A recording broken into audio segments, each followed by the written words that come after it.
Naruto, episode 8. The battle continues or is it over? It was kind of unclear last time. If it goes on like this, I'll go insane. Seeing this again, this is crazy for a bunch of reasons. One being that this is a kid who has already seen his fair share of darkness. The evils of the world are not new to him, right? But this is pushing him to his limits. Another is, in hindsight, what exactly is it they're drawing on? Why is this force so dark, so negative? Another, again, Sasuke, he's so eager to be ready, right? To a fault. There is perhaps a type of similarity to him and Naruto. In something like arrogance, though I don't want to judge it, it's sort of like inexperience, being ahead of themselves. But then, you hit against the real world and there's sort of no denying that you're just a child in this moment, which, you're just forced to acknowledge at this point. You're not ready for this. This has got to put you through changes, right? Ultimately. And then finally, while in this state, Kakashi still has the presence of mind to look after Sasuke. He just reached into the darkness and pulled him out of it. Trust me. And he says, trust me, with a smile on his face. The water clone jutsu can't be. It's also kind of hilarious to think that, like, you've been doing this to people for so long and enjoying it, and then it happens to you, and it's not so fun. Like, oh, this does kind of suck. This is what other people felt like? It's terrible. Forced to drink your own water. Jutsu. Don't move. And I think this is about where we left off, right? Now it's over. Though it may not be over. I am also water. Again! The Oath of Pain. Wow, the Oath of Pain. Cool title. Kakashi's the man. Finished. This is our teacher? Yeah, hell yeah. The faith. Sasuke a little more skeptical. Huh? Maybe with good reason. Yeah, oh no, he's evilly chuckling. It's just getting started. I've been water the whole time. You'd already copied my water clone jutsu when you made your little speech. Oh yeah, my friend pointed out to me that his voice actor is Spike Spiegel. And yeah, I'm really hearing it. Also, this is just a random thought, just speculating on Kakashi. The fact that he's so fixated on camaraderie, I wonder if this isn't like maybe a vow based on some regret or mistake, or like maybe he was the one that was saved, maybe making up for some past weakness or something. There's a way in which it feels deeply personal. I'll protect you with my life. All of you. Very skillfully executed. You made your clone say those words. Oh, that was already a clone? Wow. But I'm not that easy to fool. Yeah, it's another copy. But so am I. Watch him get sliced again. Well, this might actually be the real Kakashi. Who knows? Makibishi spikes. Left those behind. Trying to slow me down. Yeah, those would hurt to step on. This isn't normal water. It isn't? It's dense. Uh-oh. Heavy. Like quicksand. Escaping into the water? Bad mistake. Yeah, who would have thought against a waterbender? This prison is made of water, but it's That's stronger wild. than steel. That's crazy. It's hard to fight when you can't move. That's factual, yeah. But first, your little friends will have to be eliminated. At least he acknowledges them as a threat. I mean, Naruto might have a good answer to this, in his way, right? When you've hovered between life and death so many times it doesn't faze you, then you may be called a ninja. When you've become so deadly, your profile is entered in my bingo book. This bingo book. I don't want to be in your bingo book for many reasons. What do you get for winning bingo? I guess just the joy of bingo. The honor of completing your bingo card. Who else is playing Ninja Bingo? Is he just playing Ninja Bingo alone? The great thing about this speech is that although he's a villain and he's a terrible person, though, like, I really would like to know more about him and why he left the clan and stuff. Maybe he has some good reasons or something. He actually happens to be right in a very relevant way to this arc for the kids, right? Like, it's a good lesson. You don't really know what this is yet. This started with Naruto complaining about babysitting, which now, sort of wish you were in D rank. Royal Grandfather is watching right now and like, oh man, I kind of messed up on this one. Like, this is too much of a lesson. There are so many gaps to fill in here. Like, it isn't your headband, it's not your credentials, it's not your accolades, it's not what other people think. Really, it comes down to what you have to offer and what you can do towards the goal. And I feel like for Naruto and friends, I don't even know if we know what the goal is yet. Naruto's goal is people won't laugh at me, which, I mean, as the bridge builder pointed out, that's never going to be fully in your control. Choosing the perception of others as your target is a losing game because it's not within your power necessarily. The kids are great characters as a starting point because it's so realistic to, I think, just age and arcs of life, right? But at some point, they're going to have to figure out what this actually means. And then from there, they're going to have to make their own choice about if that's really what they want and what it does for them. In a big but understandable way, they're asleep right now. This is such a great perspective exercise because there's a little bit of competition between Naruto and Sasuke, for example. They all look exactly the same right now. They're exactly the same level of hopeless. But to call upstarts like you ninja is a joke. It seems like he does have a great reverence for being a ninja. You're just brats. I mean, fair. Get the bridge builder and run. You can't win this fight.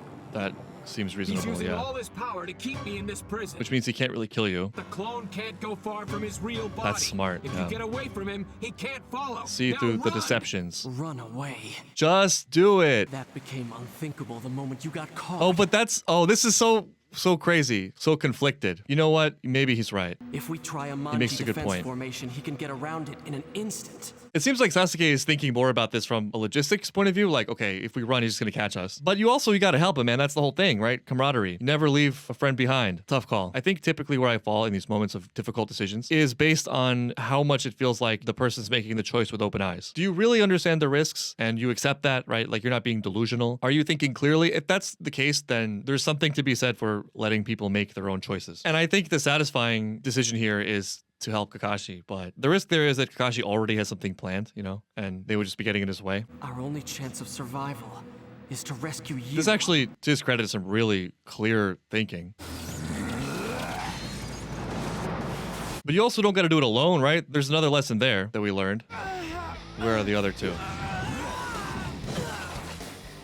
Sasuke, no! That woke Sakura up. I've got to get away.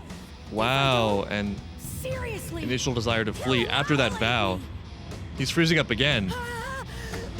Your vow, yeah, there it is. Remember that vow. That seems to have made some sort of like curse pact or something. That was more than just a visual reminder. It's so cool if he comes through on this, right? He made the vow. I make this pledge. The reminder, yeah. I will never run away. You're not hurt, are you? We had to flash back to the taunt. Scaredy cat. And I will not lose to Sasuke. Right, that's the more important thing here. Not losing to Sasuke. I mean, whatever works. Whatever you need to draw on. Actually, I think that is the answer, right? How do I get better at reacting instinctually? I think a big part of it is just remembering that you have a choice. I mean, this goes far beyond reacting in situations. I mean, just in general, the skill of breaking out of autopilot. Something happens and you have an emotional reaction. If you haven't developed that skill, and often it's very specifically contextual, right? But if you don't have it, if you don't have that moment to pause and in one way or another, think about the fact that there is a choice there, you're probably just gonna let that tide of emotions carry you whichever way they're already going. Like you're gonna get angry, for example, and lash out, or you're gonna say things you didn't mean. I don't think it's even like that clear or that discussed often enough that there can be that sort of circuit breaker there. I think that there's sort of a scale of awareness about how much choice there actually is in these things. You hear this all the time, right? Like, you made me angry, you made me do this. It's not like there's nothing to that. We can sort of understand what they mean. Of course, emotions themselves are triggered by events that we see based on our framework, right? So it's not like everything that we feel and do happens to us in a vacuum. But what that sort of thinking does is it cuts off the element of choice. When I think there is probably always a choice in the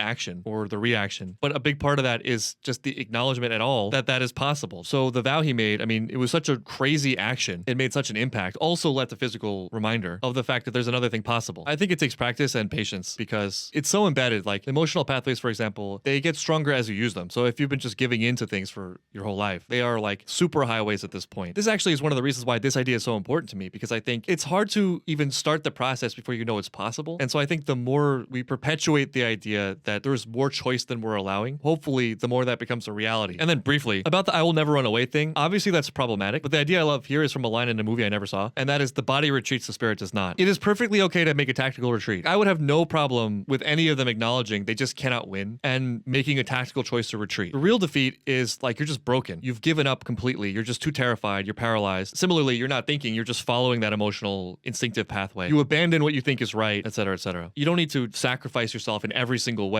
for nothing, because you're afraid of running away. But then you do want to live up to your ability and potential and what you feel is right. I have so much respect for Naruto immediately honoring his promise here. It's so cool. I will also say it's okay to be saved, right? It's okay to let other people protect you. Come on, please. Oh man, that feels like so long ago. It was like a couple episodes ago. That's what happens. An enemy takes a hostage and you Oh have my an god, impossible that's right. choice. This is exactly what he trained us for. I every forgot about that. mission, your life Holy is on the crap. line. I think I made fun of that too. I'm like, really? Is that what happens on a mission? And it turns out, in fact, yes, that is exactly what happens on their first mission. That's crazy. But then that also means we learned. The choice is never leave your friend behind. We share our lunches around here. I'm a ninja now, and I want a ninja mission. He got one. Naruto, no! No, get in there. Don't let him attack alone. What are you thinking, charging at him by yourself? Yeah, keyword by yourself. Oh, I got the headband. Headband? Wow. He just wanted his headband back. That's mine. Naruto Sensei gave that to me. It's so much more than just a headband. Hey, you, the freak with no eyebrows. Oh yeah, he does have no eyebrows. Put this in your bingo book. Oh, not the bingo book. He never backs down. Wow, this is sort of infuriating. His name's Naruto Uzumaki. You're going right on my bingo book. This kid is something after all. Yeah. But this kid's got guts. You sort of need that from Naruto, right? Now he's got a plan. This guy. So Better you're go along with finally it. Thinking about teamwork, Yes, huh? exactly. Why do I have this feeling? Naruto's so... Oh, hello. Also, their relationship is never going to be the same after this. All their petty squabbles just going to be over. You can't go through this with someone and still have these petty gripes. I mean, you can. But deep down, everything's going to change. Plan is if we stand here long enough, the water will evaporate, freeing Kakashi Sensei. This is oddly familiar to me. Kojo comes to mind, speaking of prisons. Okay. Ready? He looks excited. What are you doing? I told you to run! Don't be a hypocrite. Your mission is not to prove how brave you are. It's to save the bridge builder. Sasuke sort of made that point, though. This Bridge is to builder? save the bridge builder. Who? Oh, yeah, you're still here? This all happened because of me. Because of my desire to live. My damn I desire won't to let that live. stand in your way now. Wow, that's honorable. All right, you hear I think they're that? all right. I mean, I think on all Yeah, levels, believe it. You ready? I gotta do this. Practically, morally, they're directly applying their their only At lesson your so far. age, This hand had already crushed many opponents. That doesn't speak well of the village, right? What was he? I don't know. What were they doing? Where were they? Long ago, in the village hidden in the mist, also Here we go. known as Blood Mist Village. Blood Mist Village. That's different. What graduation exam? I guess times have changed. We had graduation tests too. Yeah, we just don't know. Did you have to kill the Other to students. pass? Wow. That would have been very different. Eating together, training together, and then comes the This is final pretty exam. shocking. Yeah. He was your friend, shared your dreams. Okay. Now This gives a it's lot of him credibility or to you. Zabuza. Yeah, that's awful. That also adds so much to this thing I feel has been building about like, you're going to have to think for yourself. You imagine there are still people who are going to be in the system for one reason or another, but are very wary of the system and what it can do. 10 years ago, in the village hidden in the mist, the graduation exam. It was only 10 years ago? 1 year before, a dark evil had filled the school with Okay, terror. maybe it was miasma. We all got a little bit corrupted. It felt so good. Really? Did it? Just like old times. Shadow Clone Here it is. Yeah, I was waiting for this.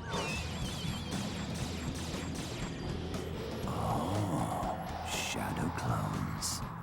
And there's quite a few of them. And with real substance, they're solid. This is part of the plan, right?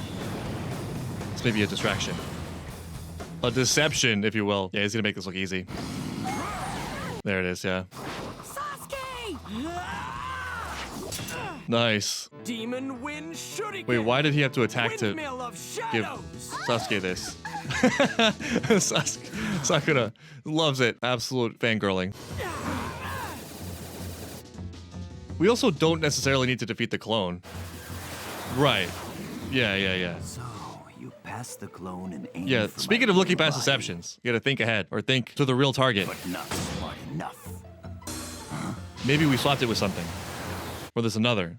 The second shuriken's on target, and you can't catch this one. I mean, I don't know. Maybe we can kick it or something. Catch it with your teeth. Oh yeah, you can just jump over it. I told you a shuriken can't Well, now he's in the air. He can't double jump, can he? Now he's vulnerable. Got you just where we want you. It was Naruto. I was just thinking, I was wondering if you could throw someone as a shuriken. Eat this!